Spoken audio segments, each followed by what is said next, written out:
Hello students, welcome to Civil Step IAS. आप लोगों का बहुत बहुत स्वागत है आपके अपने YouTube channel Civil Step IAS में। जैसा कि आप सब जानते हैं कि सिविल स्टेप आईएएस पे पीसीएस मेंस के पीवाईक्यूज के सेशंस चल रहे हैं मल्टीपल सब्जेक्ट्स के, जिसके अंदर आपको रिस्पेक्टिव टीचर्स पीसीएस मेंस के पीवाईक्यूज का एनालिसिस देते हैं कि आपको किस तरह से आंसर लिखना है, क्या क्या चीज़ों को इनकॉर्पोरेट करना है। तो आज का हमारा सेशन ज्योग्राफी के रिगार्डिंग रहेगा। इससे पहले हम ज्योग्राफी के सेशन के अंदर 2018 और 2021 के पीसीएस मेंस के पीवाईक्यूज को हम डिस्कस कर चुके हैं। तो आज का सेशन हमारा रिमेनिंग 2014-15 के जो रिमेनिंग पिछले सालों के पीसीएस मेंस के जो भी क्वेश्चंस बचे हैं उनको आज हम डिस्कस करेंगे। तो ज़्यादा टाइम वेस्ट किए बिना चलते हैं हम अपने सेशन की तरफ।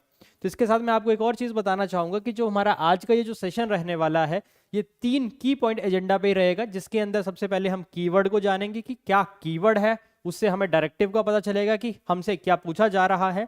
देन उसके बाद हम स्कोप की बात करेंगे कि उसके अंदर क्या क्या चीजें लिखनी है जहां बच्चे अक्सर गलतियां करते हैं। और उसके बाद है things to avoid. Things to avoid का मतलब है कि किन गलतियों को करने से आपने बचना है। तो ज्यादा टाइम वेस्ट के बिना अब चलते हैं हम आज के अपने सेशन की तरफ। तो आज के सेशन के अंदर पहला सवाल आपको देखने को मिलेगा, describe the changing patterns of rural urban demography in India.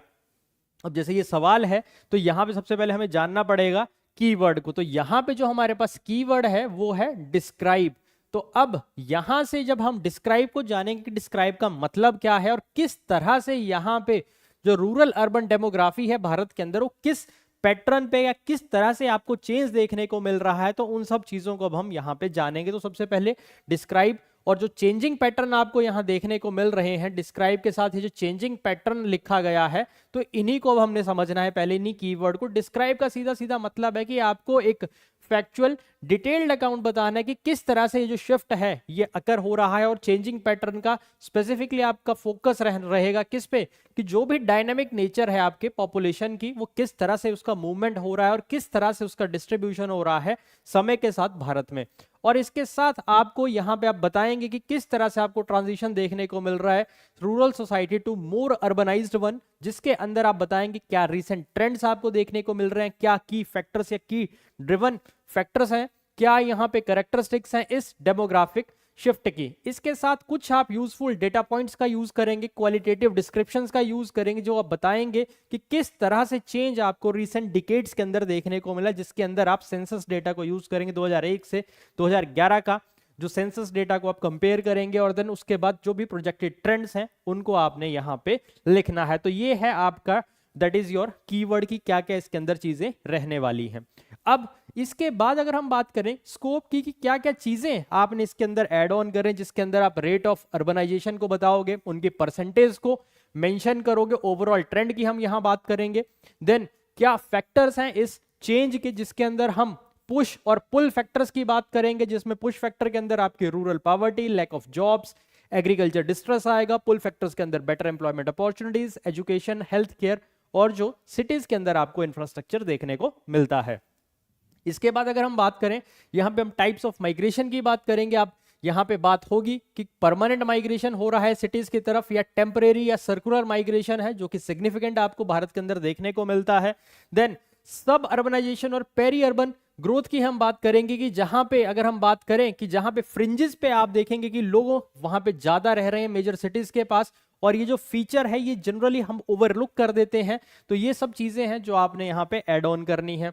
Then urban agglomeration की यहाँ बात होगी, जिसके अंदर आप बताएंगे कि इंक्रीजिंग कंसंट्रेशन ऑफ पॉपुलेशन आपको लार्ज मेट्रोपॉलिटन सिटीज या मेगा सिटीज के अंदर देखने को मिल रही है रेदर देन दी जस्ट स्मॉल टाउन्स के पास। देन इसके साथ कुछ इंपैक्ट या कॉन्सिक्वेंसेज जो कि बहुत हार्डली 1 या 2 लाइन के अंदर आपने ब्रीफली बताने हैं, जहां पे आप बताओगे कि किस तरह से प्रेशर आपको अर्बन इंफ्रास्ट्रक्चर पे देखने को मिलता है और जो चेंजिंग रूरल डेमोग्राफिक आपको देखने को मिल रही है, जिसके अंदर आप देखेंगे कि लोग यूथ जो है अब शहरों की तरफ जब माइग्रेट कर रहा है तो पीछे जो है एजिंग पॉपुलेशन आपको रूरल एरिया के अंदर देखने को मिल रही है, जो यहाँ पे लिखा भी गया है कि ageing population in rural areas due to youth migration. तो ये सब चीजें आप स्कोप के अंदर लिखेंगे। अब किन गलतियों से बचना है कि आपने सिर्फ फोकस एक ही साइड पे मत नहीं करना है, focus only on absolute number of people. यहां पे आपको पैटर्न्स की बात करनी है कि किस तरह से पैटर्न चेंज हुए हैं, जिसके अंदर आप रेट, ट्रेंड्स और ड्राइवर्स की बात करेंगे। आपने रूरल इंडिया की डोमिनेंस को इग्नोर नहीं करना है।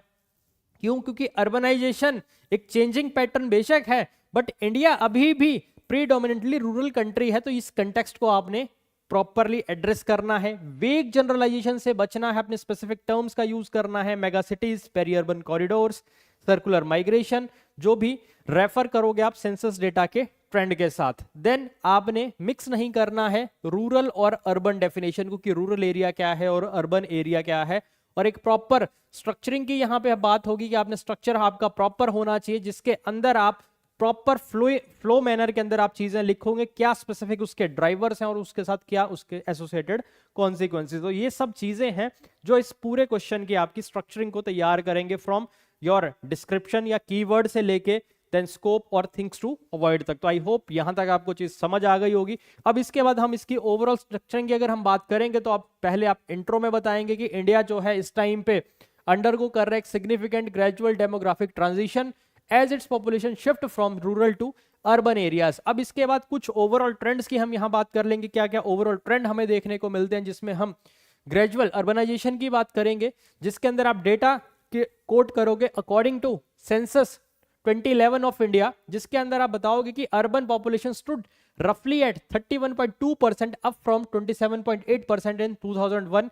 और ये जो प्रोजेक्शन सुजेस्ट कर रहा है कि यहाँ पे अगर यही चीजें ट्रेंड हमें देखने को मिलता है, तो फिगर जो है 35% को क्रॉस करेगा, जो कि करंटली इस टाइम पे क्रॉस कर भी चुका है, और अप्रोच करेगा 40% बाय 2030। तो ये सब चीजें आप यहाँ पे बताओगे कि किस तरह से यहाँ पे आपको प्रोजेक्शंस देखने को मिलती हैं। देन ड्राइवर्स ऑफ चेंज की बात करेंगे, पुश एंड पुल फैक्टर्स की यहाँ बात होगी, जिसमें इकोनॉमिक ड्राइवर्स में पुल फैक्टर, जिसमें सिटीज जो है एक्ट करती हैं इकोनॉमिक मैग्नेट की तरह, बेटर एम्प्लॉयमेंट अपॉर्चुनिटीज प्रोवाइड करती हैं मैन्युफैक्चरिंग, सर्विसेज और कंस्ट्रक्शन सेक्टर्स में। साथ में आपको हायर वेजेस देखने को मिलते हैं, सुपीरियर एजुकेशन फैसिलिटीज और बेटर हेल्थ केयर एक्सेस देखने को मिल जाता है।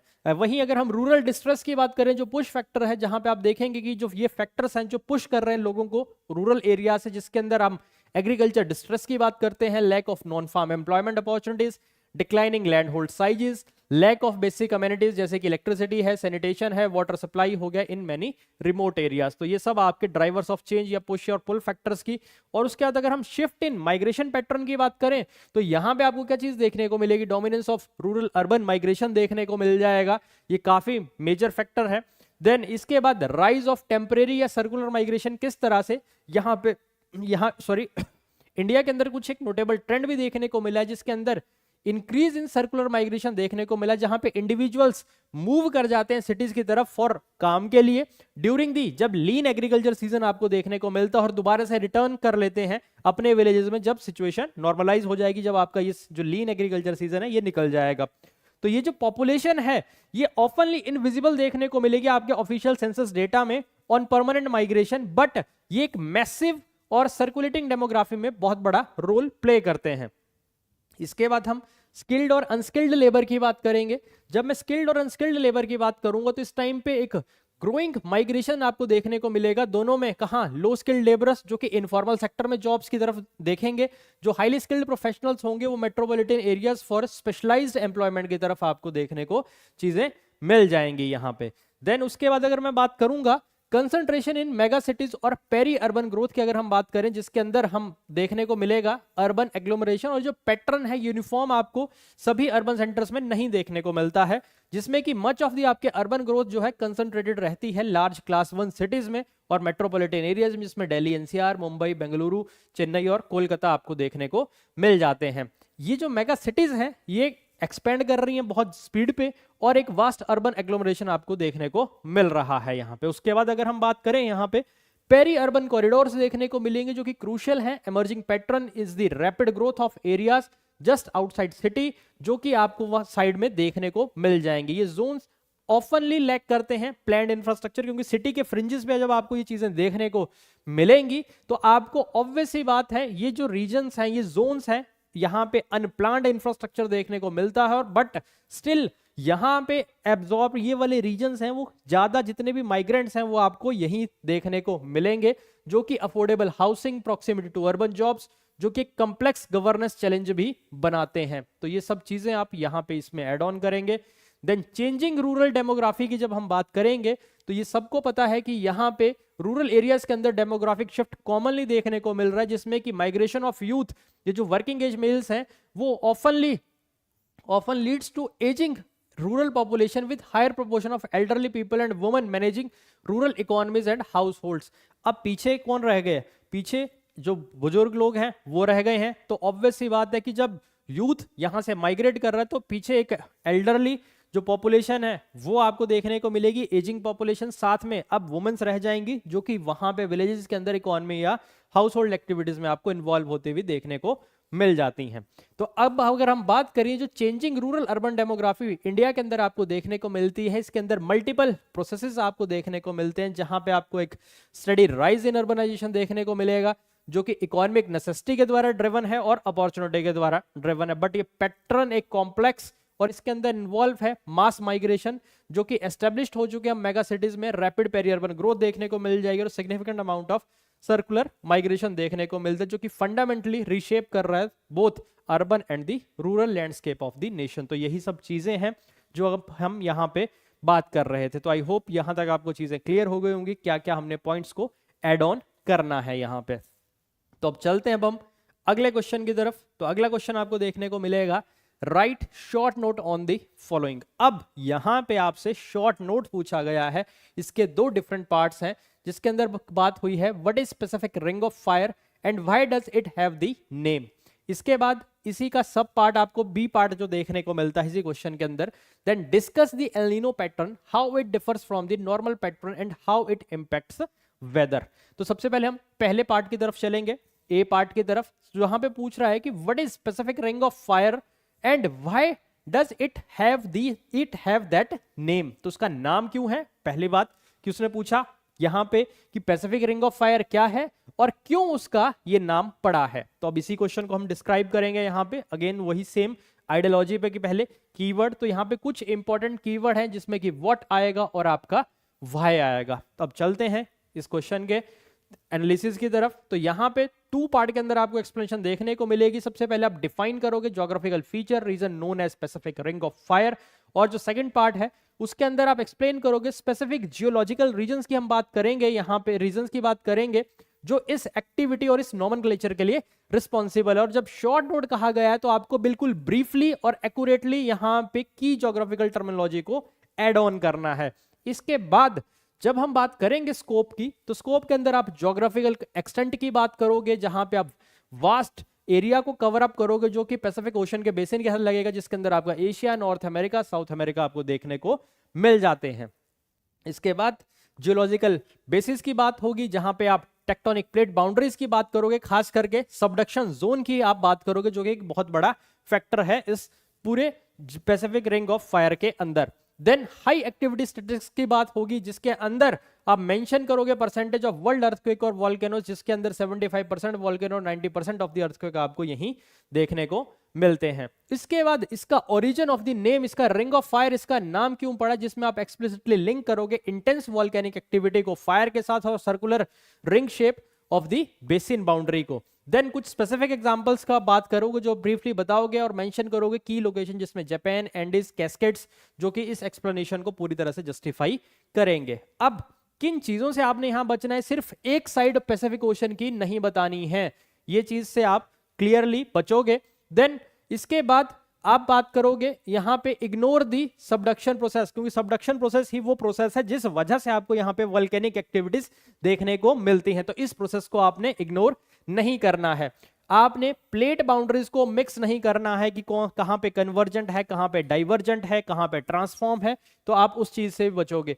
वेग डेफिनेशन से भी आपने बचना है, प्रिसाइज टर्म्स का यूज करोगे, टेक्टोनिक प्लेट्स का, लिथोस्फेयर का, सबडक्शन का और वोल्केनिक आर्क्स का. तो ये सब चीजें आप यहां पे ध्यान में रखेंगे. तो इन सब चीजों का आपको क्लियर कट पता होना चाहिए कि क्या क्या चीजें आप यहां पे इसके साथ एसोसिएटेड जो आपको देखने को मिलेंगी. देन इसके बाद अगर हम बात करेंगे यहां पे क्लियरली, तो अब इसकी एक्सप्लेनेशन की तरफ चलते हैं जहां पे आप बताओगे कि पैसिफिक रिंग ऑफ फायर एक काफी वास्ट हॉर्सशू शेप्ड बेल्ट है around the rim of the Pacific Ocean basin, जो कि कैरेक्टराइज्ड बाय है high concentration of active volcanoes और फ्रीक्वेंट और इंटेंस अर्थक्वेक एक्टिविटी. और इसका स्पैन बता दोगे कि 40,000 किलोमीटर के अंदर फैला हुआ है, जो टच करता है कोस्ट ऑफ नॉर्थ और साउथ अमेरिका को, एशिया को, सेवरल पैसिफिक आइलैंड्स को, जिसके अंदर जापान और न्यूजीलैंड भी आपको देखने को मिल जाते हैं. अब बात होती है कि इसका नाम क्यों पड़ा। अगर हम नाम की बात करेंगे तो इसके पीछे जियोलॉजिकल मैकेनिज्म की बात करेंगे। जो रिंग ऑफ फायर है ये कहाँ पे लोकेटेड है? Plate boundaries of the several major tectonic plate, जिसके अंदर पैसिफिक प्लेट आती है, आपकी नाज़का प्लेट आती है, जुआन डी फूका प्लेट आती है और दी सराउंडिंग कॉन्टिनेंटल प्लेट्स देखने को मिल जाएंगी। अब सबसे इंपॉर्टेंट चीज क्या है इसके अंदर? Subduction zone. अगर मैं सबडक्शन जोन की बात यहाँ पे करूंगा तो सबडक्शन जोन का प्राइमरली मैकेनिज्म है इसके लिए सबडक्शन, जहां पे आप देखोगे कि जो डेंसर ओशनिक प्लेट है वो क्या कर जाएगी, वो नीचे चली जाएगी और जो आपकी लाइटर प्लेट है वो ऊपर आ जाएगी, जिसके अंदर हम कॉन्टिनेंटल प्लेट की बात करेंगे। तो denser oceanic plate are forced beneath the lighter continental plate at convergent boundary. और याद रखना जो भी आपकी कन्वर्जेंट बाउंड्री होती है यहां पे डिस्ट्रक्शन देखने को मिलती है। डिस्ट्रक्शन का मतलब in the form of volcanoes या अर्थक्वेक की एक्टिविटीज में। तो सभी इसका नाम यहीं से पैसिफिक रिंग ऑफ फायर अब हम डिराइव करेंगे। द सिंकिंग प्लेट मेल्ट करती है और plunges deep into the mental में जाके, जो कि मैग्मा क्रिएट करती है और जो बाद में सरफेस पे आता है और फॉर्म करता है क्या? वोल्केनोस। और जब फायर आपको वोल्केनिक आग से देखने को मिलेगी, इस प्रोसेस के अंदर रफली 75% of the world active volcanoes देखने को मिलेंगे इसी रीजन के अंदर, जहां पे न्यूमरस वोल्केनोस फ्रीक्वेंटली इरप्ट हो रहे हैं इस बेल्ट के आसपास, जो कि इंप्रेशन देता है क्या कि एक बेसिकली एक रिंग ऑफ फायर है और विजुअली हाईलाइट करता है इंटेंस हीट और वोल्केनिक एक्टिविटी को। और इस रीजन के अंदर nearly 90% of the world earthquake आपको यहीं पे देखने को मिल जाएंगे। और ओवरऑल अगर मैं इसको कंक्लूड करना हो, जैसे कि इसके नाम में ही डिस्क्रिप्टिव टर्म देखने को मिल रही जो रिफ्लेक्ट करती है इसकी geographical shape of this active plate boundary, खास करके टेक्टोनिक बाउंड्री, जो कि फियरी वॉल्केनिक इरप्शंस जो कि फ्रीक्वेंटली आपको यहां देखने को मिल जाएंगे। और यहां पे आप देख भी पाएंगे ये जो रीजन आप देख रहे हैं पूरा, दिस स्पेसिफिकली एक हॉर्सशू शेप की तरफ देखने को मिल रहा है। और यहां पे मैक्सिमम आपको क्या है, ये जितनी भी कन्वर्जेंट प्लेट बाउंड्री है, जिस वजह से यहां पे कॉन्स्टेंटली फ्रीक्वेंटली वोल्केनोस इरप्ट हो रहे हैं, अर्थक्वेक के आपको एक्टिविटीज यहां देखने को मिल रही हैं, इसलिए बेसिकली एक हॉर्सशू रिंग की शेप बन जाती है और इसीलिए इसका नाम पैसिफिक रिंग ऑफ फायर आपको देखने को मिलता है। स्पेसिफिकली पैसिफिक ओशन के साथ ये एसोसिएटेड चीजें, पैसिफिक ओशन बेसिन के साथ आपको यहां पे चीजें देखने को मिलती हैं। तो आई होप यहां तक आपको चीजें क्लियर हो गई होंगी। अब चलते हैं इसी के सेकंड पार्ट की तरफ, जिसमें यह कहा गया कि डिस्कस करना है आपने एल नीनो पैटर्न को और how it differs from the normal pattern, और किस तरह से ये इंपैक्ट करता है वेदर को। तो बिल्कुल ये आसान और सरल सवाल है, तो जिसके अंदर हम सबसे पहले कीवर्ड की बात करेंगे। तो यहां पे पहले डिस्कस है और साथ में ये है कि हाउ इस किस तरह से डिफर हो रहा है नॉर्मल से। तो अब चलते हैं कीवर्ड की तरफ। कीवर्ड में है डिस्कस में एल नीनो पैटर्न को और डिफर फ्रॉम नॉर्मल, और इंपैक्ट करेगा किस तरह से ये वेदर को। तो सबसे पहले डिस्कस की बात कर लेंगे। तो डिस्कस की जब बात होगी यहां पे, तो आपको डिटेल कंसिडरेशन लेना है, इस पूरे टॉपिक का एग्जामिन करोगे, इसके वेरियस एस्पेक्ट्स, क्या मैकेनिज्म्स है और क्या इसके साथ कॉन्सिक्वेंसेस इन्वॉल्व होते हैं। सबसे पहले आप the answer must define the El Nino pattern को डिफाइन करोगे और स्पेसिफिकली कंट्रास्ट करोगे इसकी नॉर्मल कंडीशंस के साथ, जिसमें ला नीना या फिर न्यूट्रल फेज की हम बात करेंगे। और फाइनली आप एक्सप्लेन करोगे ग्लोबल वेदर इंपैक्ट को, जो इस डिफरेंस के साथ एसोसिएटेड आपको देखने को मिलते हैं। तो इसके साथ आपको कॉज और रिलेशनशिप क्लियरली आपको ये दिखाना यहां पे पड़ेगा कि किस तरह से इसका कॉज क्या है और उसकी वजह से क्या आपको इफेक्ट देखने को मिलता है। क्योंकि पूछा भी यही तो गया है कि एल नीनो है क्या और कैसे ये नॉर्मल फैक्टर्स के साथ या नॉर्मल पैटर्न्स के साथ ये डिफर करता है और किस तरह से ये आपको इंपैक्ट करता है वेदर को। तो कॉज और इफेक्ट रिलेशनशिप की ही यहां पे क्लियरली बात हो रही है। उसके बाद अगर मैं स्कोप की बात करेंगे, क्या क्या चीजें इसके अंदर आपने इंक्लूड करनी है, तो आप नॉर्मल पैटर्न की बात करोगे जिसके अंदर ला नीना साइड आप एक्सप्लेन करोगे, then mechanism of El Nino की बात होगी यहां पे, then global not just local impact, आपको ग्लोबल लेवल पे इंपैक्ट बताने पड़ेंगे। ये नहीं कि सिर्फ लोकलाइज्ड किसी एक एरिया पे ही आपने बताने हैं, स्पेसिफिक कुछ कॉन्सिक्वेंसेस हैं उनकी हम बात करेंगे। और रिलेशनशिप हम बात करेंगे विद एनसो, जिसको हम कहते हैं El Nino southern oscillation cycle के साथ आप यहां पे इस चीजों को कोरिलेट करोगे। किन चीजों से बचना है, describing El Nino in isolation, की अकेला एल नीनो ही आपने एक्सप्लेन नहीं किया, एक्सप्लेन कर रहे हो, बाकी चीजों को आप बता ही नहीं रहे हो। क्यों? क्योंकि उसने नॉर्मल पैटर्न की भी बात की है, तो आपको उस चीज का भी ध्यान रखना है। Then focus only on one region, ऐसा नहीं कि सिर्फ आपने किसी एक रीजन पे किया, जैसे कि एग्जांपल इंडिया की हम बात करें, इंपैक्ट इसके ग्लोबल हैं जो कि लिमिट करेगा, limiting scope is common pitfall. Generally आप इंडिया के एस्पेक्ट में चीजें लिखोगे जो कि एक तरीके से हम बात करेंगे जिस पे पूछा भी गया कि किस तरह से वेदर को ग्लोबल लेवल पे इंपैक्ट कर रहा है, तो आप उन चीजों को भी मेंशन करोगे कि सिर्फ इंडिया के एस्पेक्ट में ही नहीं आपने चीजें बतानी है। देन वेग इंपैक्ट से लिखने से आपने बचना है, avoid simply saying it changes weather, आप स्पेसिफिक इंपैक्ट बताओगे लाइक ड्रॉट इन ऑस्ट्रेलिया या हैवी रेन्स इन पेरू, और कंफ्यूज नहीं करना है आपने एल नीनो और ला नीना इफेक्ट्स को, दोनों बिल्कुल डिफरेंट चीजें हैं और क्लियर कट आप यहां पे एक्सप्लेन करोगे, जहां पे आप बताओगे कि एल नीनो जनरली सप्रेस करता है इंडियन मॉनसून रेंज को, जबकि ला नीना एनहांस करता है इस चीज को। तो ये सब चीजें हैं जो आप इसकी स्ट्रक्चरिंग के अंदर देखते हो।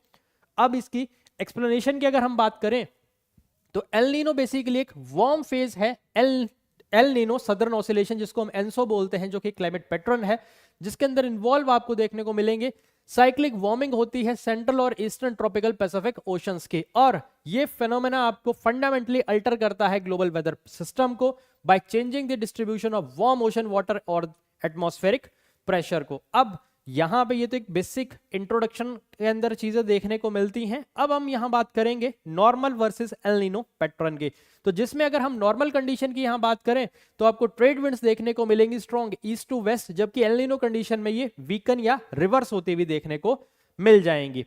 ओशन टेम्परेचर की हम बात करेंगे, warm pool in west Pacific और cold upwelling in east Pacific Peru के अंदर देखने को मिल जाती है, और वार्म वाटर जो है स्प्रेड अक्रॉस सेंट्रल और ईस्ट पैसिफिक और अपवेलिंग सप्रेस होगी एल नीनो के केस के अंदर। नॉर्मल केस के अंदर आपको heavy rain over south east Asia और ऑस्ट्रेलिया में देखने को मिलेगी, और जबकि एल नीनो के केस में heavy rain shift eastward to central and the east Pacific के अंदर आपको देखने को मिलेगी। अब यहां पे इस मैकेनिज्म की अगर हम बात करेंगे तो इस मैकेनिज्म को आप यहां से समझेंगे कि किस तरह से ये मैकेनिज्म आपको इन्वॉल्व होता हुआ देखने को मिलेगा इस डायग्राम के थ्रू। जनरली नॉर्मल ईयर के अंदर आप ये देखते हैं कि ये जो पेरू का जो कोस्ट है, यहां पे अगर आप देखेंगे तो यहां पे आपको कोल्ड वाटर देखने को मिल रहा है, ठीक है, और यहां पे करंट भी चलता है जिसको हम बोलते हैं पेरू करंट या हम्बोल्ट करंट के नाम से हम जानते हैं। अब ये एक बेसिकली कोल्ड करंट, और इस रीजन के अंदर आपको कोल्ड वाटर देखने को मिलता है ड्यूरिंग दी नॉर्मल ईयर।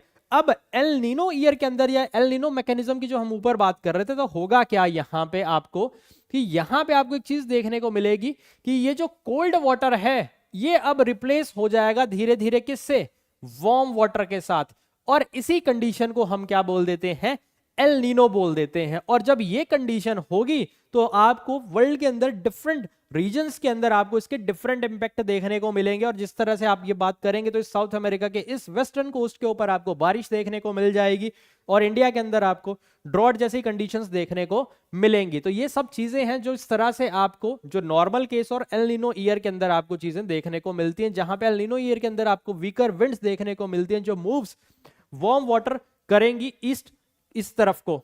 तो ये सब चीजें हैं जो आपको यहाँ पे पता होनी चाहिए, तो यही चीज यहाँ पे इसके अंदर आपको देखने को मिलेगी। देन इसका इंपैक्ट की बात करेंगे कि ग्लोबल वेदर के ऊपर क्या पड़ेगा, जिसमें हम अमेरिका की बात करेंगे, इसमें नॉर्थ और साउथ अमेरिका की बात होगी। तो वेस्ट कोस्ट ऑफ जो साउथ अमेरिका पेरू है एक्सपीरियंस करेगी हैवी रेनफॉल और सिवियर फ्लडिंग, क्यों, क्योंकि अब वार्म वाटर आ गया तो इवेपोरेशन ज्यादा हो जाएगी। North America typically sees warmer than the average winter in the north and increased rainfall and storminess in the south, example हो गया आपका कैलिफोर्निया। देन एशिया और ऑस्ट्रेलिया की बात करेंगे, ये रीजन्स के अंदर आपको सिवियर ड्रॉट्स देखने को मिलेंगे, क्योंकि जब एल नीनो स्ट्रांग होगा तो आपका मॉनसून जो क्या होगा वीक पड़ेगा, तो ड्रॉट्स आपको कॉमनली देखने को मिलेंगे, और ऑस्ट्रेलिया के अंदर आपको कॉमनली बुश फायर्स जो हैं ज्यादा देखने को मिलेंगी। तो यही सब चीजें हैं आपको यहाँ पे पता होनी चाहिए, और इंडिया के केस में तो लिखा ही है रिड्यूस्ड मॉनसून रेनफॉल।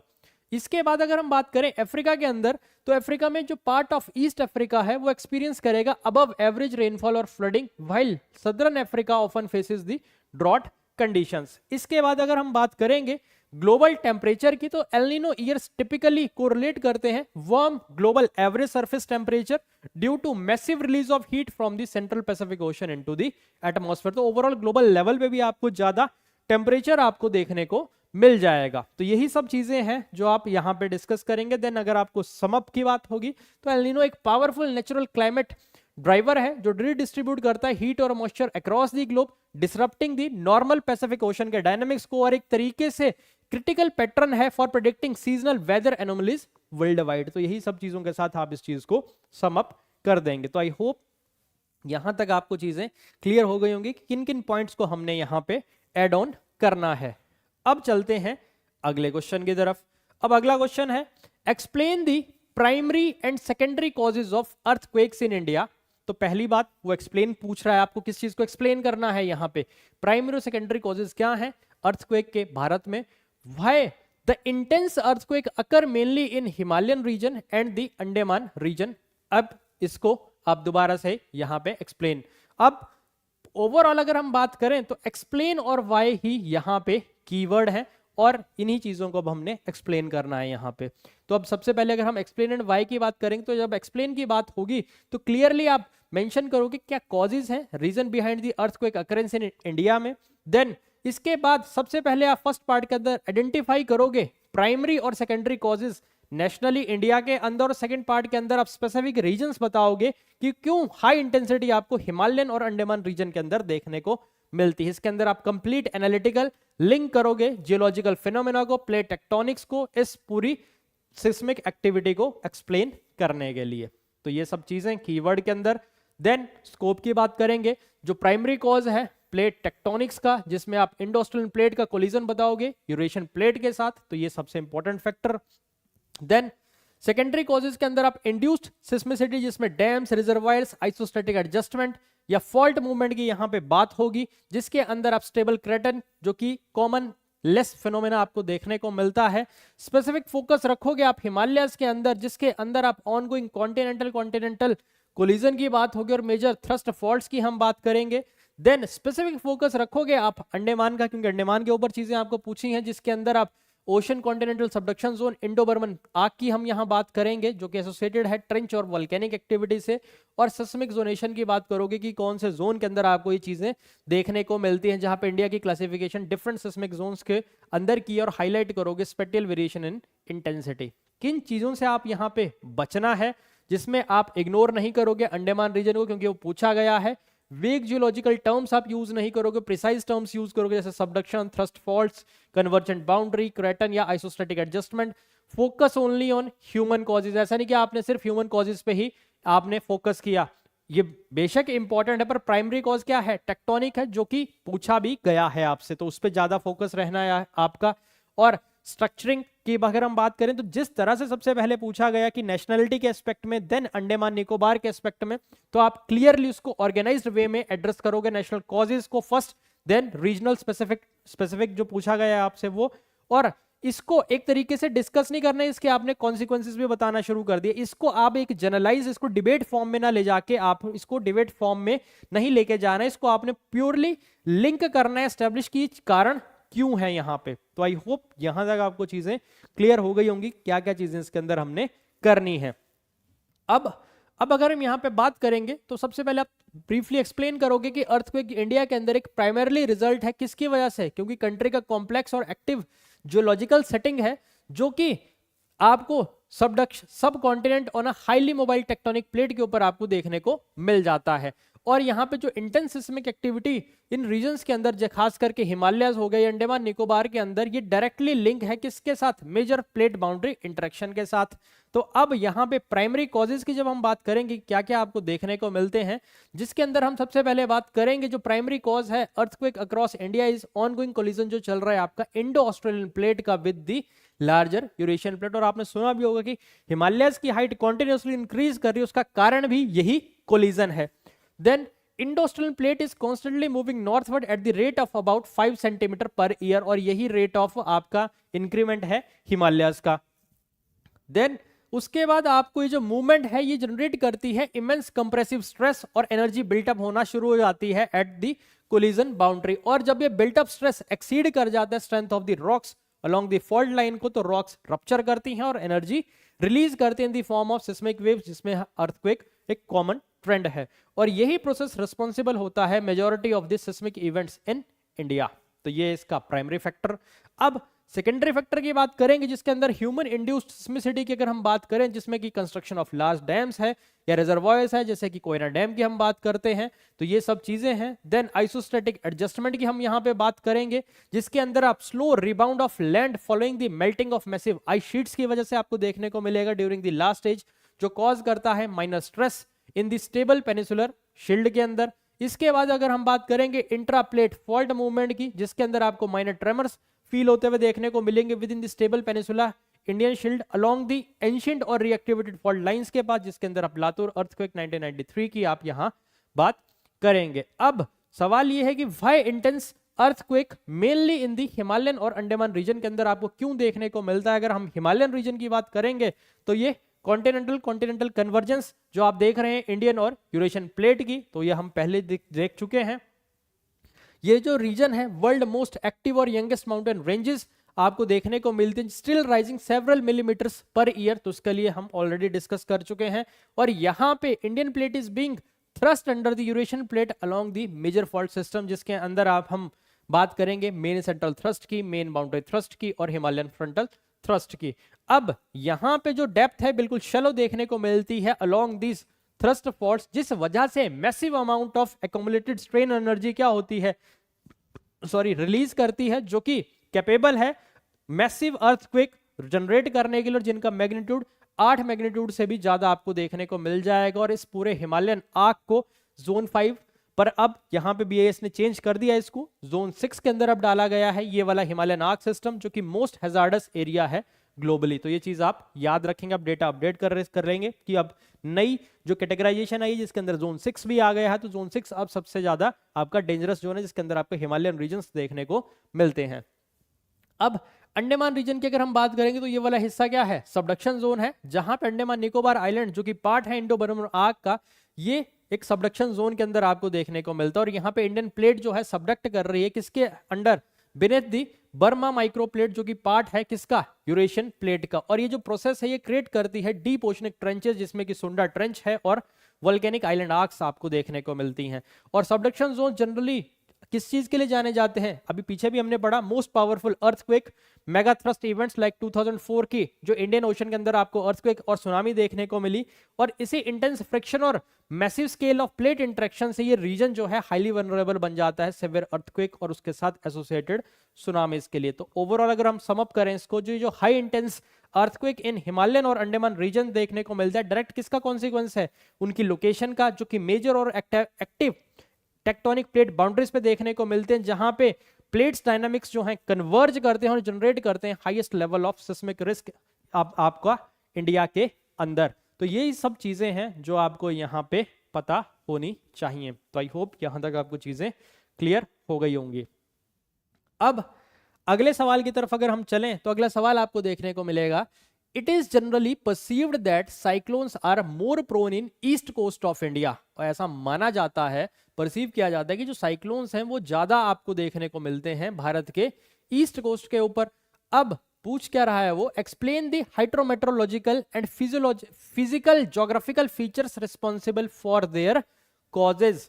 अब ये स्टेटमेंट दी, अब इसको एक्सप्लेन करना है विद रिस्पेक्ट टू हाइड्रोमेट्रोलॉजिकल और जो फिजिकल ज्योग्राफिकल जो फीचर्स हैं जो कि रिस्पॉन्सिबल हैं इस ईस्ट कोस्ट के ऊपर फ्रीक्वेंट या ज्यादा आपके जो साइक्लोन्स आपको यहां देखने को मिलते हैं। तो कीवर्ड की तरफ करें तो एक्सप्लेन और रिस्पॉन्सिबल फॉर देयर कॉजेज क्या क्या चीजें हैं, जहां पे एक्सप्लेन में आपको क्लियर और डिटेल्ड अकाउंट बताना है कि किस तरह से जो स्पेसिफिक फीचर्स हैं ये लीड करते हैं higher frequency of cyclones on the east coast of India, और एस्टेब्लिश करोगे आप proper link between the physical characteristics of the Bay of Bengal को और जो एटमॉस्फेयर उसके ऊपर आपको देखने को मिलता है, खास करके जो प्रोननेस है east coast to the cyclone as comparison to west coast. तो यही सब चीजें के साथ आप चीजों को देखोगे और देन उसके बाद स्कोप में जो आपको कंट्रास्टिंग फीचर आपको देखने को यहाँ पे मिलते हैं, कंपेयर करोगे बे ऑफ बंगाल को और अरेबियन सी को, उनके जो भी फीचर्स मेंशन्ड हैं।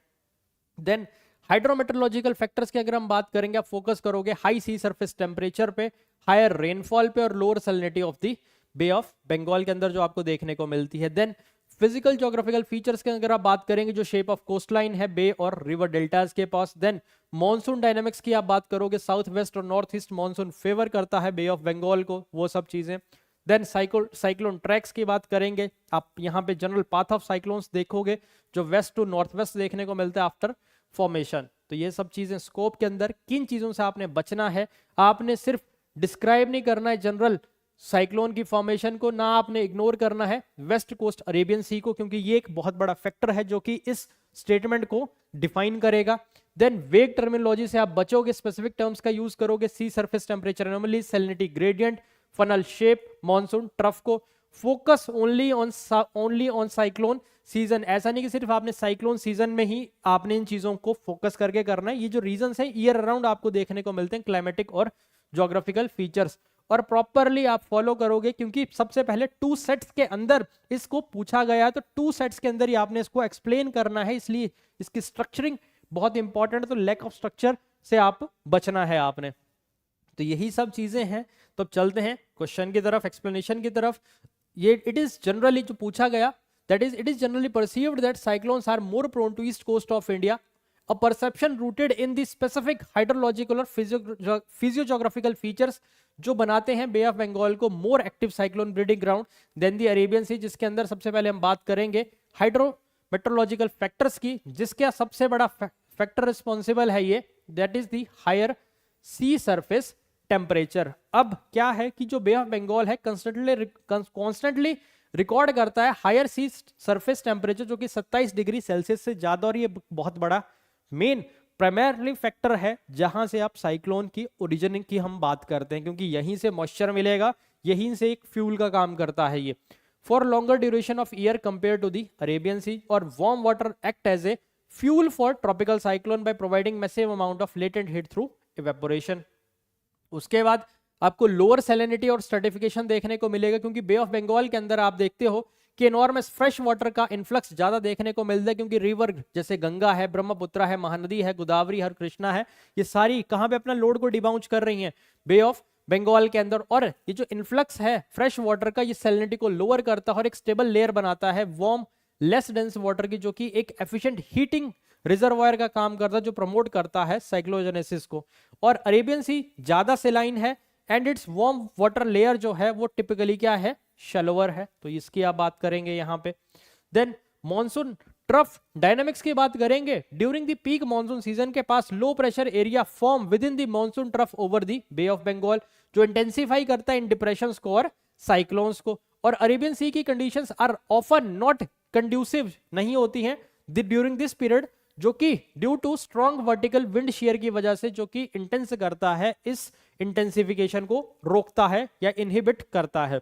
इसके बाद अगर हम फिजिकल ज्योग्राफिकल फीचर की बात करेंगे, तो जो फनल शेप है बे ऑफ बंगाल की, ये फेवर करती है आपकी इंटेंसिफिकेशन को। जो इन्वर्टेड वी और the funnel shape of Bay of Bengal focuses cyclone toward the east coast states, जिसमें वेस्ट बंगाल, उड़ीसा, आंध्र प्रदेश, तमिलनाडु है। और यही जो शेप है ये मैग्नीफाइज करती है इम्पैक्ट ऑफ द स्टॉर्म को, surges as the cyclone approach landfall, pushing massive amount of water inland की तरफ आपको देखने को मिल जाता है। उसके बाद alignment of coast line and cyclone tracks की बात करेंगे, तो जितने भी ट्रॉपिकल साइक्लोन्स ग्लोबली हमने एक ट्रेंड देखा है कि to move in a west to north west direction due to the steering currents. और ये जो ट्रैक नेचुरली डायरेक्ट करता है साइक्लोन को कहां पे फॉर्म होने में, central Bay of Bengal straight towards the Indian coast. और cyclones in Arabian sea often move away from Indian coast से दूर जाते हैं, वो कहां पे जाते हैं, वो अमान, यमन और सोमालिया की तरफ बढ़ जाते हैं। उसके बाद प्रेजेंस ऑफ लार्ज डेल्टा की अगर हम बात करें, जो low lying densely populated deltaic region है, जिसमें कि सुंदरबंस है, आपके महानदी डेल्टा है, हाईली वनरेबल है ड्यू टू फ्लडिंग और स्टॉर्म सर्जेस इम्पैक्ट, जो कि रेनफोर्स करता है perception of frequent disaster in this belt.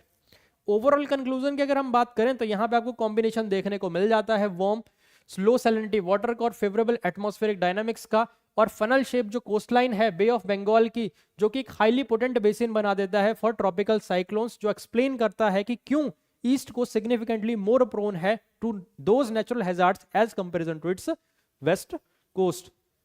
तो आई होप यहां तक आपको चीजें क्लियर हो गई होंगी कि क्यों ये सब फैक्टर्स मिलके किस तरह से आपका जो ईस्ट कोस्ट है उसको ज्यादा प्रोन बनाते हैं। अब अगला सवाल की अगर हम यहां बात करें, तो अगला सवाल आपको देखने को मिलता है, give a brief account of the food production and food security in the world. अब आपने ब्रीफली यहां पे एक्सप्लेन करना है फूड प्रोडक्शन और फूड सिक्योरिटी को with respect to the world. तो आप ओवरऑल रीजन्स की यहाँ हम बात करेंगे। तो कीवर्ड की अगर हम बात करें तो गिव अ ब्रीफ अकाउंट की अगर यहाँ बात होगी तो इसके अंदर आपको कंसाइज फैक्चुअल समरी बतानी है current state of food production and food security globally. आपका फोकस किस पे होना चाहिए, की ट्रेंड्स पे, क्या अचीवमेंट्स हैं, क्या चैलेंजेस और relationship between the production levels और जो सिक्योरिटी आउटकम्स हैं। इट्स नॉट एन एनालिटिकल और evaluative question but rather than a descriptive overview बताना है आपने कि क्योंकि आपने ब्रीफली आपसे पूछा गया है यहाँ पे चीजों को। देन स्कोप की बात करेंगे, पैराडॉक्स ऑफ प्लेंटी की बात होगी। यहाँ पे आप बताओगे कि global food production currently sufficient है फीड करने को everyone but yet food insecurity persist, क्योंकि ये क्रिटिकल पॉइंट भी है। ग्रीन रेवोल्यूशन लीगेसी की बात होगी, चैलेंजेस टू प्रोडक्शन की बात होगी, मल्टीपल फैक्टर्स की बात होगी, नेचर ऑफ फूड सिक्योरिटी के अंदर हम बात करेंगे, आपको डिफाइन करना है फूड सिक्योरिटी की beyond just availability including access utilisation और स्टेबिलिटी की, ग्लोबल डिस्पैरिटीज की भी आप बात करेंगे, हाईलाइट करोगे वास्ट डिफरेंसेस किस तरह से डेवलप्ड और डेवलपिंग नेशंस के अंदर अर्बन वर्सेस रूरल पॉपुलेशन के अंदर आपको डिस्पैरिटी देखने को मिलती है। उसके बाद किन चीजों से आपने यहां बचना है, focus only on one country और रीजन पे, कि ऐसा नहीं कि सिर्फ आपने किसी एक कंट्री और एक ही रीजन पे फोकस करना है, क्योंकि सीधी सीधी बात की है, ग्लोबली बात हुई है। Getting bog down in specific crop yield और फार्मिंग टेक्निक्स, आपको फोकस एक बड़ी पिक्चर के ऊपर रखना है, ऐसा नहीं कि सिर्फ किसी एक स्पेसिफिक क्रॉप यील्ड या फार्मिंग टेक्निक पे ही आपने उसको एक्सप्लेन कर दिया। मिक्स नहीं करना है आपने फूड सिक्योरिटी को न्यूट्रिशन के साथ। फूड सिक्योरिटी एक डिफरेंट एस्पेक्ट है और न्यूट्रिशन एक डिफरेंट एस्पेक्ट है। बीइंग ओवरली ऑप्टिमिस्टिक और पेसिमिस्टिक, आपका एक बैलेंस्ड अप्रोच होनी चाहिए, कि ऐसा नहीं कि आप बिल्कुल ही ऑप्टिमिस्टिक या पेसिमिस्टिक अप्रोच में चले जाएं। तो एक बैलेंस्ड अप्रोच के साथ रखेंगे और इग्नोर नहीं करेंगे रोल ऑफ फूड वेस्टेज, क्योंकि फूड वेस्टेज एक बहुत बड़ा फैक्टर है फूड अवेलेबिलिटी चैलेंज के अंदर। तो ये सब चीजें जो आपने यहाँ पे इनकॉर्पोरेट करने और जिन चीजों का आप ध्यान यहाँ पे रखेंगे। तो अब चलते हैं क्वेश्चन की तरफ। तो फूड प्रोडक्शन इन अगर हम वर्ल्ड की अगर हम यहाँ पे बात करेंगे तो इसके अंदर आप देखेंगे कि एफिशिएंसी गेन्स की हम बात करेंगे, जहां पे advances in high yield crop varieties की बात होगी, इरिगेशन की बात होगी, मैकेनाइजेशन की बात होगी, फर्टिलाइजर्स का आप यूज करेंगे जिससे ड्रेस्टिकली इंक्रीज आपको यील्ड पर हेक्टेयर आपको देखने को मिल जाती है। देन कंसंट्रेशन की अगर हम बात करें तो जो कंसंट्रेशन आपको कहां देखने को मिलती है, जो प्रोडक्शन है, ये कीस एग्रीकल्चर बेल्ट्स हैं, जिसके अंदर आप north America, parts of south America की बात होगी, एशिया की बात होगी, जो कि एक रिलायंस एक तरीके से करते हैं किसके ऊपर, ग्लोबल ट्रेड नेटवर्क के ऊपर। जो एक तरीके से अगर हम बात करें तो ये जो रीजन्स हैं ये कहीं ना कहीं जो ग्लोबल फूड ट्रेड नेटवर्क है उसको एक क्रिएट करते हैं, और उसके साथ कुछ वल्नरेबिलिटीज इसके साथ एसोसिएटेड हैं। जो प्रोडक्शन सिस्टम है ये फेस कर रहा है इंक्रीजिंग थ्रेट फ्रॉम जो भी क्लाइमेट चेंज है, क्योंकि एक्सट्रीम वेदर इवेंट्स है जिस वजह से आपकी क्रॉप्स डैमेज हो रही हैं, resource scarcity, water land degradation देखने को मिलता है, और जो rising energy cost for input है, और जो जियोपॉलिटिकल कॉन्फ्लिक्ट्स देखने को मिलते हैं जो डिसरप्ट कर रहे हैं इस टाइम पे सप्लाई चेन्स को। तो ये सब फूड प्रोडक्शन इन वर्ल्ड की हम बात करेंगे। अब फूड सिक्योरिटी इन वर्ल्ड की जब हम बात करेंगे तो यहां पे अगर हम बात करें तो food security exist when all people at all time have physical, social और इकोनॉमिक एक्सेस देखने को मिलेगा टू सफिशिएंट, सेफ और न्यूट्रिशियस फूड का, जो मीट करेगा उनकी डाइटरी नीड्स को, फूड प्रेफरेंस को फॉर एन एक्टिव और हेल्दी लाइफ के लिए। ये एज पर यूएन डेफिनेशन है फूड सिक्योरिटी के साथ एसोसिएटेड। अब इसके अंदर क्या क्या चीजें हैं जो पैराडॉक्स आपको देखने को मिलता है, जो सेंट्रल इशू इज दैट जो world produces enough food yet an estimated 700 to 800 million people still face करते हैं अभी भी chronic hunger. Nearly 1/3 of the global population जो है वो एक्सपीरियंस करती है मॉडरेट या फिर सिवियर फूड इनसिक्योरिटी को। अब इसके साथ और क्या इश्यूज हैं, इश्यूज ऑफ एक्सेस और डिस्ट्रीब्यूशन भी है, जिसके अंदर food insecurity is less about lack of production and more issue किसके लिए है, एक्सेस, अफोर्डेबिलिटी, पॉवर्टी, इनइक्वालिटी और इनएफिशिएंट डिस्ट्रीब्यूशन, ये बहुत बड़े रोल प्ले करते हैं। इसके बाद इंपैक्ट क्या हो रहा है ग्लोबल इवेंट्स का, जिसके अंदर हम बात करेंगे कोविड-19 पेंडेमिक की अगर हम बात कर लें, या फिर जो कॉन्फ्लिक्ट्स आपको देखने को मिल रहा है रशिया यूक्रेन वॉर से, जिससे अफेक्ट होती हुई आपको नजर आ रही है ग्लोबल ग्रेन सप्लाईज, और इकोनॉमिक जो डाउन टर्न्स हैं उस वजह से food insecurity particularly in the vulnerable जो लो इनकम कंट्रीज हैं या जो कॉन्फ्लिक्ट जोन्स हैं वहां पे ये हालात और ज्यादा आपको खराब होते हुए देखने को मिलते हैं। ओवरऑल अगर हम बात करें कि while global food production capacity has grown, no doubt वो सिग्निफिकेंटली इंक्रीज हुई है और अचीव कर रहे हैं हम true food security remains a elusive goal. पर अगर हम रियलिटी में बात करना हो कि ट्रूली फूड सिक्योरिटी की अगर हम बात करें, वो एक अभी भी एक बहुत बड़ा गोल है। क्यों? क्योंकि चैलेंज क्या है, is shifting from simply increasing yields to ensure equitable access. No doubt हमारे पास इतनी सफिशिएंट एम्पल अमाउंट में सप्लाई है, पर क्या उसका इक्विटेबल एक्सेस है, वो एक बहुत बड़ा चैलेंज बन गया है। इसलिए अब हमें शिफ्ट करना पड़ेगा इक्विटेबल एक्सेस की तरफ, जो बिल्ड करेगा रिसिलिएंट फूड सिस्टम को, जो विदस्टैंड कर सकता है क्लाइमेट शॉक्स को, एड्रेस कर सकता है root causes of the poverty को, जो लिमिट करता है लोगों की एबिलिटी को परचेज और produce the food they need. तो आई होप यहां तक आपको चीजें क्लियर हो गई होंगी। अब चलते हैं अगले क्वेश्चन की तरफ। तो अब अगला क्वेश्चन है, give a brief account of the rice wheat production and disadvantages of such combination. अब यहां पे भी ब्रीफली आपने बताना है किसका, राइस व्हीट प्रोडक्शन का, और उसके साथ एसोसिएटेड डिसएडवांटेजेस इस कॉम्बिनेशन के। जनरली आप देखते हैं दो तरह की फसलें देखने को मिलती हैं, जिसके अंदर राइस और व्हीट कॉमन देखने को मिलते हैं। तो इसके क्या चीजें इसके साथ एसोसिएटेड है प्रोडक्शन के साथ, और क्या इसके डिसएडवांटेजेस इस कॉम्बिनेशन के। तो अब कीवर्ड की तरफ अगर हम चलें, तो कीवर्ड की हम बात करेंगे, गिव अ ब्रीफ अकाउंट और डिसएडवांटेजेस। जब हम ब्रीफ अकाउंट की बात कर रहे हैं, यहां पे आपको कंसाइज ओवरव्यू बताना है राइस व्हीट क्रॉपिंग सिस्टम का इंडिया के अंदर, उसके सिग्निफिकेंस, ज्योग्राफिकल स्प्रेड और प्रोडक्टिविटी का।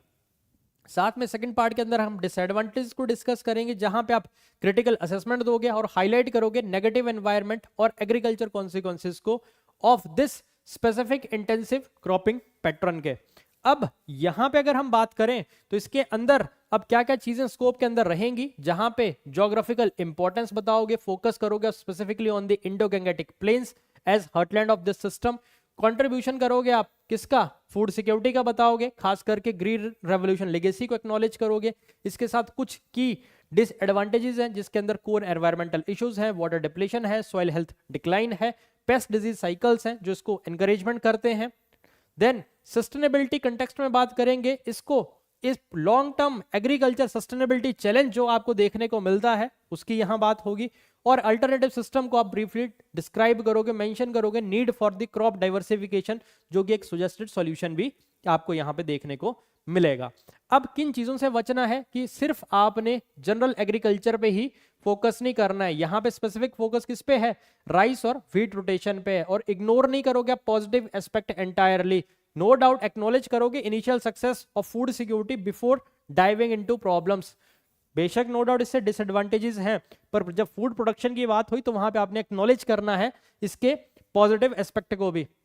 वेग एनवायरमेंटल इश्यूज से आप बचेंगे, स्पेसिफिक टर्म्स का यूज करोगे, जिसमें ग्राउंड वाटर डिप्लीशन है, soil organic, carbon decline, then nutrient imbalance और पेस्ट रेजिस्टेंस की यहां बात होगी। Focus only on one crop, सिर्फ किसी एक क्रॉप पे ही फोकस नहीं करना है, दोनों बोथ राइस और व्हीट को आपने एड्रेस करना है, ये क्योंकि पार्ट है कॉन्टिन्यूअस साइकिल का। और ओवरऑल जब स्ट्रक्चरिंग की बात करेंगे तो पहले आप प्रोडक्शन के ऊपर फोकस करोगे और सेपरेट सेक्शन के अंदर आप डिसएडवांटेजेस को बताओगे। तो ये एक इंपॉर्टेंट एस्पेक्ट है जिस तरह से आपने इस क्वेश्चन को लिखना है। अब यहां से हम स्टार्ट करेंगे, तो सबसे पहले ब्रीफ अकाउंट ऑफ प्रोडक्शन की अगर हम बात करें, तो यहां पे आप ब्रीफ अकाउंट ऑफ प्रोडक्शन की जिसके अंदर आप बात करेंगे, तो उससे पहले कुछ आप ब्रीफली इंट्रोडक्शन में बताओगे। जो राइस व्हीट क्रॉपिंग सिस्टम है, ये डोमिनेटली कहां देखने को मिलता है, agriculture rotation in the fertile Indo Gangetic plains of India, primarily in Punjab, Haryana, UP and Bihar के अंदर। इस इंटेंसिव सिस्टम के अंदर आपको खरीफ क्रॉप जिसमें राइस मॉनसून सीजन में, rabi crop wheat during the winter season आपको सेम फील्ड में देखने को मिलती है, और सालों दर साल ये चीज चलती है। तो इस तरह की इंट्रोडक्शन। देन अब ब्रीफ अकाउंट ऑफ प्रोडक्शन के अंदर हम बात करेंगे, जिसमें हम हाई इंटेंसिटी की बात करेंगे। जो टिपिकल क्रॉप साइकिल है, जिसमें इंटेंसिटी ऑफ 200%, जिसका मतलब है 2 crops per year on the same land. Mechanisation की जब बात होगी तो हाई लेवल ऑफ मैकेनाइजेशन, जिसके अंदर ट्रैक्टर और हार्वेस्टर्स आपको देखने को मिल जाते हैं। हाई इल्ड इनपुट देखने को मिलता है, क्यों, क्योंकि हैवी रिलायंस है अभी भी हमारा किस पे, इरिगेशन पे, सिंथेटिक फर्टिलाइजर, यूरिया, डीएपी या फिर हाई इल्डिंग वैरायटी सीड्स के ऊपर। इसके साथ नेशनल सिग्निफिकेंस की अगर हम बात करें तो इंश्योर करता है food self sufficiency for vast population.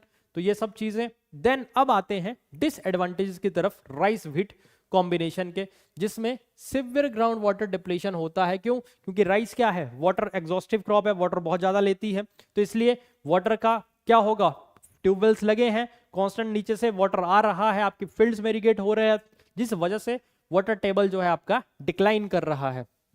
Rice is a water intensive crop grown in dry summer months through extensive irrigation, continuous pumping of groundwater of rice cultivation has led to the alarming drops in water table across Punjab and Haryana. तो ये factor की ही हम बात कर रहे थे.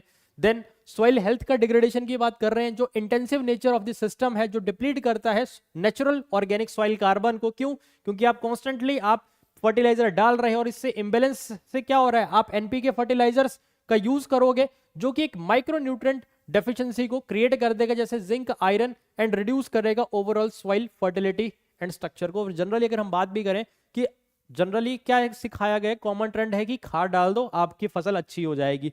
खाद डाल दो, कितनी मात्रा में डालनी है वो पता नहीं है, हम डालते जा रहे हैं. नो डाउट उससे एनपीके की रेशो 4:2:1 की जो आपको देखने को भी मिलती है, नो डाउट वो मिल रही है, बट उसके साथ और भी तो माइक्रो डेफिशिएंसी क्रिएट हो जा रही है. क्यों? क्योंकि कॉन्स्टेंटली आप उसी प्रैक्टिस को अडॉप्ट कर रहे हो बिना किसी रेगुलेटेड मैनर के.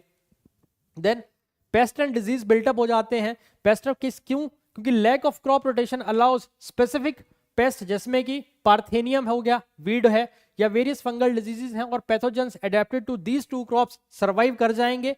और ईयर अराउंड, जिस वजह से आपको केमिकल पेस्टिसाइड या फिर फॉस्टरिंग पेस्टिसाइड रेजिस्टेंस, इस तरह की चीजें आपको यहाँ करनी पड़ेंगी. और जब केमिकल फर्टिल पेस्टिसाइड्स आएंगे तो कहीं ना कहीं वो डिसएडवांटेज करेंगे.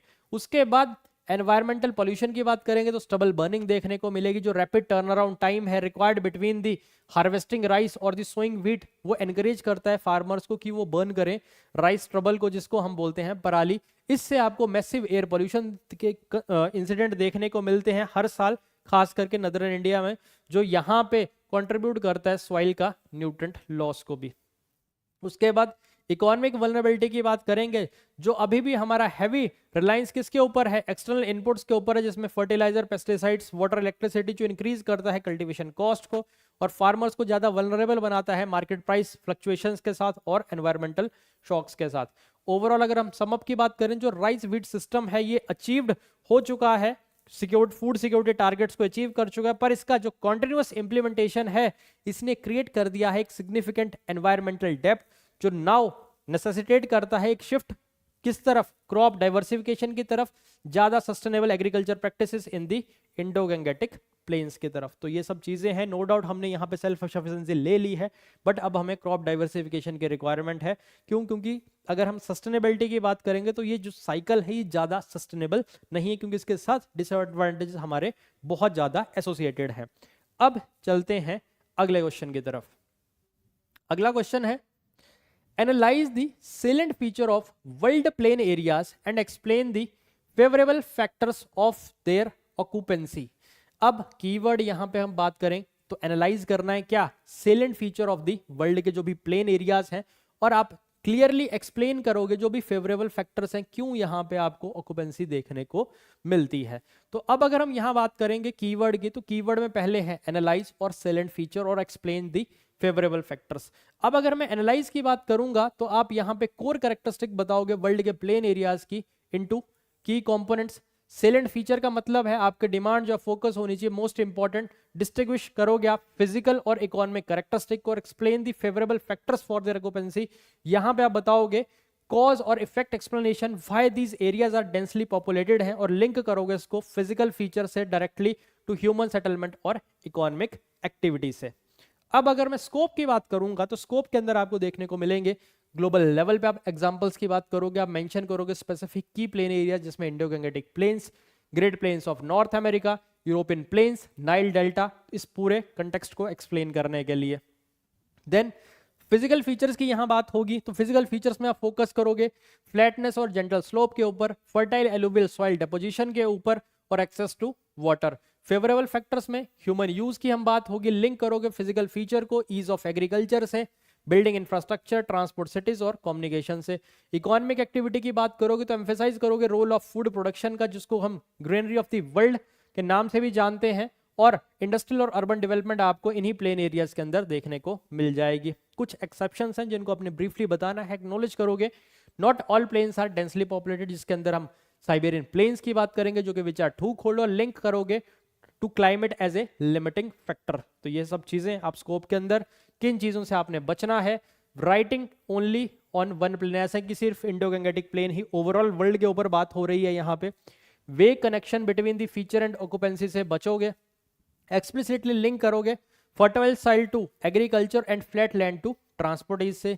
इग्नोर नहीं करना है आपने रोल ऑफ रिवर्स को, क्यों? क्योंकि रिवर्स ही बहुत बड़ा फैक्टर है यहाँ पे एलुवियल सॉइल के डिपोजिशन का, जो कि रिस्पॉन्सिबल है इस पूरी फर्टिलिटी के लिए।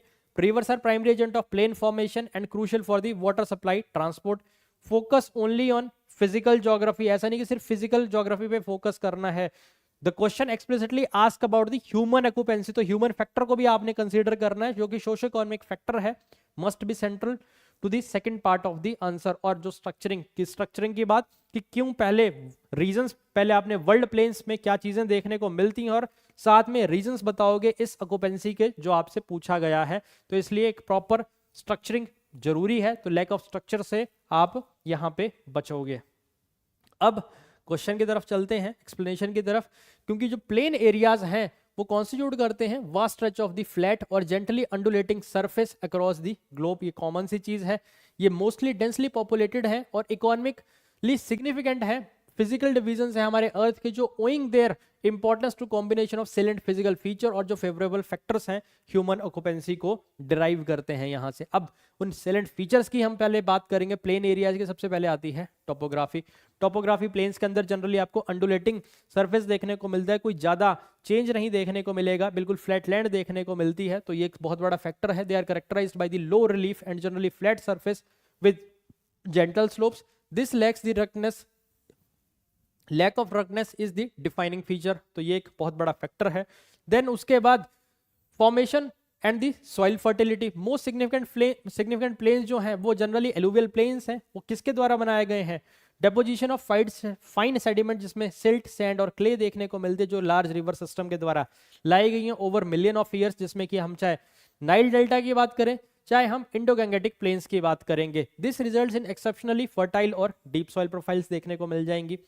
ड्रेनेज एंड वाटर अवेलेबिलिटी की बात होगी, बहुत इजी है ये चीज। Plains are typically traversed by the large perennial rivers के द्वारा बनाए जाते हैं, जो प्रोवाइड करते हैं consistent water supply for agriculture और अदर यूजेस के लिए। अब अगर मैं क्लाइमेट की यहां बात करूं तो वाइल क्लाइमेट्स का आपको वेरिएशन देखने को मिलेगा। Many major plains are found in temperate और सब ट्रॉपिकल जोन्स, जो कि कंड्यूसिव हैं लार्ज स्केल एग्रीकल्चर के लिए। अब फेवरेबल फैक्टर्स क्या क्या हैं ऑक्यूपेंसी के लिए? सबसे पहली चीज एग्रीकल्चर प्रोडक्टिविटी, जो कि प्राइमरी फैक्टर है। क्यों? क्योंकि फ्लैट टोपोग्राफी है, वो फार्मिंग को क्या बनाती है? इजी बनाती है। मैकेनाइजेशन यहाँ सिंपल होगा और रिच एलुवियल सॉइल है, वो सपोर्ट करती है आपका इंटेंसिव एग्रीकल्चर को। और प्लेन्स को ऑफन हम रेफर भी करते हैं ग्रेनरीज ऑफ द वर्ल्ड, जो सस्टेन करती है लार्ज पॉपुलेशन को और प्रोवाइड करती है फूड सिक्योरिटी, जैसे कि आपकी wheat belts of North America है या राइस पैडीज एशिया की हैं। सॉरी। उसके बाद है ease of transportation and infrastructure. अगर हम यहाँ पे बात करेंगे, क्योंकि फ्लैट सरफेस है तो आपको क्या होगा? ट्रांसपोर्ट करना इजी है और इंफ्रास्ट्रक्चर उसको डेवलप करना इजी है। जो फ्लैट लैंड है वो मोस्ट क्रिटिकल फैक्टर है for building the infrastructure, constructing roads, फिर चाहे रेलवेज हैं, कैनाल्स हैं, एयरपोर्ट्स हैं, pipelines is cheaper faster on plains rather than in mountains और प्लेट्यू रीजन, जो फैसिलिटेट करता है अर्ली ट्रेड और कनेक्टिविटी को। अर्बनाइजेशन और इंडस्ट्रियलाइजेशन भी बिल्कुल इजी होगी। क्यों? क्योंकि एफिशिएंट ट्रांसपोर्ट नेटवर्क है और रिलायबल फूड सप्लाई है, जो अलाउ करेगा development of large urban centres और इंडस्ट्रियल बेल्ट को। और many of the world's largest cities are located on plain, जिसमें कि शंघाई है, लंदन है, दिल्ली है और कायरो है। अब उसके बाद वाटर सप्लाई की अगर हम बात करेंगे तो वाटर सप्लाई में presence of major river systems हैं, जो प्रोवाइड करते हैं reliable water sources for drinking है, इरिगेशन है और इंडस्ट्रियल यूज के लिए। और ट्रेड एंड सेटलमेंट की बात करें और हिस्टोरिकली जो रिवर्स हैं वो ऑफर करती हैं इजी नेविगेशन और fertile ground for early civilisation to flourish, फिर चाहे वो आपकी मेसोपोटामियन सिविलाइजेशन है, फिर चाहे इंडस वैली सिविलाइजेशन है या फिर नाइल सिविलाइजेशन है। तो ये सब चीजें आप यहाँ पे इनकॉर्पोरेट करेंगे। तो ओवरऑल अगर हमें कंक्लूजन की बात करेंगे हम, तो वर्ल्ड के जो प्लेन्स हैं वो डिराइव करते हैं देयर हाई पॉपुलेशन डेंसिटी और इकोनॉमिक इंपॉर्टेंस कहाँ से? From their physical ease of use. और जो कॉम्बिनेशन है फ्लैट लैंड का, फर्टाइल सॉइल का और अबंडेंट वाटर सप्लाई का, इनको क्या बना देगा? ये मोस्ट एग्रीकल्चरली प्रोडक्टिव और infrastructure friendly region on the earth, जो एक्सप्लेन करेगा इनको स्टेटस को as their heartland of global civilisation और पॉपुलेशन सेंटर्स को। तो जो ऑक्यूपेंसी का फैक्टर है और क्या चीजें यहाँ पे रहने वाली हैं, तो इन सब फैक्टर्स को हम यहाँ पे इस तरह से एक्सप्लेन करेंगे। अब चलते हैं अगले क्वेश्चन की तरफ। तो अगला क्वेश्चन है ये आपका, the mantle is a layer between the crust and the outer core and is divided into sections which are based upon the result from seismology. अब वो क्या बोल रहा है कि जो मेंटल लेयर है वो किस किस के बीच में देखने को मिलती है, क्रस्ट और आउटर कोर के बीच, और उसको डिवाइड किया गया है डिफरेंट सेक्शंस में जो कि बेस्ड है रिजल्ट फ्रॉम जो भी डिफरेंट सिस्मिक एक्टिविटी हमें देखने को मिलती है। इसके बारे में आपने बताना है, give an account of these sections. अब ये जो डिफरेंट सेक्शंस हैं आपको यहाँ पे देखने को मिलते हैं मेंटल लेयर के अंदर, इनके बारे में आपने ब्रीफ डिस्क्रिप्शन देनी है। तो अब चलते हैं पहले कीवर्ड की तरफ, गिव एन अकाउंट। तो गिव एन अकाउंट का सिंपली मतलब है कि आपको डिटेल्ड, डिस्क्रिप्टिव और एक्सप्लेन करना है मेंटल के सेक्शन को। अब अगर हमें यहाँ पे बात भी करूं तो यहाँ पे सिंपल सा मतलब है डिटेल्ड अकाउंट का कि आपको जो भी मेंटल के सेक्शंस हैं उसके बारे में आप ब्रॉडली उसको एक्सप्लेन करोगे एक हर एक सेक्शन को, और आप आउटलाइन करोगे डिफरेंट लेयर्स ऑफ मेंटल और how they are defined using the seismology और उनकी की कैरेक्टरिस्टिक को। जो आपका आंसर होना चाहिए वो एक स्ट्रक्चर्ड होना चाहिए और कॉम्प्रिहेंसिव समरी होनी चाहिए फिजिकल और chemical properties of each section की। अब स्कोप की अगर हम बात करें तो आप इस डिवीजन का बेस बताओगे कि यहाँ पे एम्फेसाइज करोगे कि जो सिस्मिक वेव वेलोसिटी है चेंज होती है, जिसमें P wave, S wave are what define these layers, और डिफरेंट मटेरियल फिजिकल स्टेट जिसमें सॉलिड, प्लास्टिक, डक्टाइल जो अफेक्ट करता है वेव की स्पीड को। उसके बाद स्पेसिफिक लेयर्स की यहां बात होगी, मस्ट कवर अपर मेंटल को, ट्रांजिशन जोन को, लोअर मेंटल को, और डी लेयर जो कोर मेंटल बाउंड्री है। उसके बाद फिजिकल प्रॉपर्टीज जिसमें आप डिफरेंशिएट करोगे लेयर्स को by their physical state, plasticity, temperature को और प्रेशर को, not just chemical composition which is broadly same for the whole mantle. उसके बाद लिंक करोगे टेक्टोनिक्स को, ब्रीफली लिंक करोगे upper part of the mantle जिसको हम एस्थेनोस्फेयर की हम बात करेंगे to the mechanism of plate tectonics. और उसके बाद लिथोस्फेयर को आप एक्सप्लेन करोगे जहां पे क्लैरिफाई करोगे that lithosphere include both crust and the upper most rigid mental को। तो ये डिफरेंट सेक्शंस हैं, इस तरह से आप इसका डाइसेक्शन करोगे पूरे मेंटल के हर एक सेक्शन का। अब किन चीजों से आपने बचना है, वेग डिस्क्रिप्शन ऑफ सिस्मिक डेटा नहीं देना है आपने, इन चीजों से आप बचोगे। Avoid simply saying seismology tells us, mention seismic wave speeds, velocity changes, discontinuities की आप यहां बात करोगे। Focus only on crust core, ऐसा नहीं कि आपने कहीं क्रस्ट कोर पे ही आपने फोकस रखा, maintain focus strictly on the mental के इंटरनल लेयर्स जो कि आपसे पूछा भी गया है। डी लेयर को आपने इग्नोर नहीं करना है जो कोर मेंटल बाउंड्री का एक क्रिटिकल फीचर है, जनरली हम जिसको ओवरलुक कर देते हैं, तो उससे बचना है आपने। Confusing layers with chemical boundaries, अब कंफ्यूज नहीं करना है आपने जो लेयर्स, डिफरेंट लेयर्स उनको केमिकल बाउंड्री से। क्यों? क्योंकि जो डिविजन्स हैं ये प्राइमरली किस पे बेस्ड हैं, फिजिकल स्टेट पे बेस्ड हैं, सिस्मिक वेलोसिटी पे बेस्ड है, ना कि मेजर केमिकल चेंज। क्योंकि ओवरऑल जो केमिकल फैक्टर की हम बात करेंगे तो वो मोर और लेस मेंटल के अंदर कॉमन ही हमें देखने को मिलता है। और लैक ऑफ स्ट्रक्चरिंग से आप बचोगे, क्लियर बताओगे पॉइंट बाय पॉइंट डिस्क्रिप्शन को हर लेयर का जो कि पूछा भी गया है आपसे प्रॉपरली। तो ये सब चीजें हैं जो आपने यहाँ पे एक्सप्लेन करनी है और इन चीजों से आपने बचना है। अब अगर हम एक्सप्लेनेशन की बात करेंगे, जो अर्थ की जो मेंटल है एक सब्सटेंशियल लेयर है जो कि सिलिकेट रॉक से आपको देखने को मिलती है, जो किस किस के बीच है, between the outer crust and the super heated iron निकल कोर, जो कि रफली 84% ऑफ द अर्थ वॉल्यूम बनाती है। तो आपको पता है कि अर्थ की जो मेंटल है 84% अर्थ का वॉल्यूम आपको यहीं देखने को मिलता है। वाइल केमिकली होमोजेनियस, ये इंपॉर्टेंट फैक्टर है, इट इज फिजिकली डिवाइड किया गया हमने इसको several sections based on the changes in seismic wave velocity, जिसमें हम पी वेव, एस वेव की बात करेंगे जो इंडिकेट करता है वेरिएशन इन प्रेशर, टेम्परेचर और फिजिकल स्टेट को। अब सबसे पहले हम यहाँ पर डिफाइन करेंगे अपर मेंटल को। तो अपर मेंटल की जब हम बात करेंगे तो अपर मेंटल एक्सटेंड कहां से होती है, Mohorovicic discontinuity based on the crust down approximately 410 kilometre deep, functionally divided है 2 की जोन्स में। जो अपर मोस्ट रिजिड मेंटल है जिसको हम बोलते हैं पार्ट ऑफ लिथोस्फेयर का, अपर पार्ट ऑफ रिजिड मेंटल जो कि लिथोस्फेयर का पार्ट है। This layer is cool and rigid together with crust, it forms the tectonic plate lithosphere that move across the earth surface. तो क्रस्ट और आपको ये जो अपर पार्ट ऑफ मेंटल आपको देखने को मिल जाएगा वो क्या बना देता है, आपका एक लिथोस्फेयर बना देगा। देन एस्थेनोस्फेयर की अगर हम बात करेंगे तो asthenosphere lying beneath the rigid lithosphere approximately 100 to 410 kilometre deep. This zone is characterised by slower seismic velocities, low velocity zone है। While solid rock it is highly ductile and plastically deform easily. This weak layer is crucial as it facilitates the movement of rigid tectonic plate above it through convection current। अब अगर हम asthenosphere की बात करेंगे तो asthenosphere हमारा क्या है, एक तरीके का सेमी मोल्टन स्टेट है। तो सेमी मोल्टन स्टेट के ऊपर लिथोस्फेयर रखा है हमने, जो कि रिजिड हार्ड है, जो कि क्या करता है इसके लिए एक प्लास्टिसिटी, क्योंकि लिथोस्फेयर आपका जो एस्थेनोस्फेयर है वो क्या है, सेमी मोल्टन है, जिसके ऊपर आपका लिथोस्फेयर क्या कर रहा है, फ्लोट कर रहा है, जिस वजह से आप देखोगे टेक्टोनिकली रीजन्स आपको इस रीजन खास करके इस लिथोस्फेयर के ऊपर देखने को मिल जाएंगे। टेक्टोनिक प्लेट्स की जो फॉर्मेशन होगी वो लिथोस्फेयर के ऊपर आपको देखने को मिल जाएगी। और जब भी एस्थेनोस्फेयर के अंदर चेंज आएगा तो यहाँ पे जो टेक्टोनिक प्लेट्स हैं इनके बीच में आपको कुछ ना कुछ मिक्सिंग देखने को मिलेगी, कुछ ना कुछ आपको हलचल देखने को मिल जाएगी। तो ये सब चीजें अपर पार्ट ऑफ मेंटल के अंदर जहां पे हमने लिथोस्फेयर और एस्थेनोस्फेयर को डिस्क्राइब कर दिया। देन ट्रांजिशन जोन की बात करेंगे, located between 410 km to 660 km deep, the transition zone is marked by abrupt increase in seismic velocity। अब यहाँ पे seismic velocity आपकी increase होती हुई देखने को मिलेगी। This is not a chemical boundary but a phase of transition zone की बात हो रही है, और transition zone के अंदर आपको high pressure causes mineral primarily olivine to rearrange their crystal structure into denser form, जिसमें कि रिंग वुडाइट आपको देखने को मिल जाएगा। It is believe to hold significant amount of water stored within the mineral within its mineral structures. और एक चीज याद रखना, जैसे ही हम डीप जाते हैं आपका टेम्परेचर और प्रेशर भी इंक्रीज होता हुआ आपको देखने को मिलता है, इसलिए लिखा भी है कि high pressure causes minerals to rearrange their crystal structure into denser forms. उसके बाद लोअर मेंटल की अगर हम बात करेंगे, ये थिकेस्ट पार्ट है अर्थ के इंटीरियर का, extended from 660 kilometre discontinuity down to the core mental boundary zone at 2890 km depth. It is under immense pressure और very hot है। Despite the heat, the pressure ensures it remains in a rigid or dense solid state.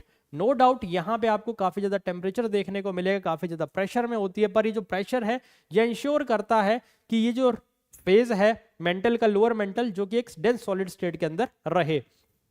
Seismic velocity increase steadily throughout this zone as pressure mounts. The rock composition remain largely consistent देखने को मिलती है, primarily magnesium और silicate पर्वोस्काइट structure आपको यहाँ पे देखने को मिल जाता है। देन उसके बाद अगर हम डी लेयर की बात करें, जो कोर मेंटल बाउंड्री है, ये थिन डायनामिक जोन है around 200 kilometre thick immediately above the outer core. ये एक हाईली वेरिएबल और कॉम्प्लेक्स लेयर है जहां पे आपको मेंटल प्लूम्स ओरिजिनेट होते हुए देखने को मिलेंगे, where slabs of subducted lithosphere comes to rest. और it is marked by sharp temperature और डेंसिटी कंट्रास्ट देखने को मिलेगा as the silicate mantle meets the liquid iron core के साथ मिलेगा, और जो क्रिएट करेगा one of the most dynamically active regions within the earth. तो ये मोस्ट डायनेमिकली एक्टिव रीजन बना देगा आपका।